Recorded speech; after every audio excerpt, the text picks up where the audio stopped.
Welcome back, guys. Today we are going to show you a quick tutorial about deleted workspace in Notion. To get started, first open the workspace you want to delete, then click the three dot menu in the sidebar. Find your workspace name at the top and click on it.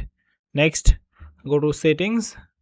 Here you will find the general settings for your workspace. Now scroll all the way down at the bottom. You will find a section called danger zone.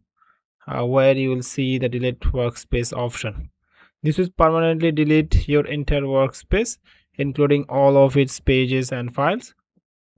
Before deleting it, take a moment to review the information provided here. If you're ready to delete the workspace, simply click delete workspace. Just be careful, once you proceed, all of your pages and files will be deleted. So if you're sure you want to continue, click the red delete button. Next, you will see warning message explaining the entire workspace is being permanently deleted and that action cannot be undone. To confirm the deletion, you will ask to type the exact name of your workspace into the box. After entering the name, click permanently delete the workspace. That's it, your workspace will now be permanently deleted.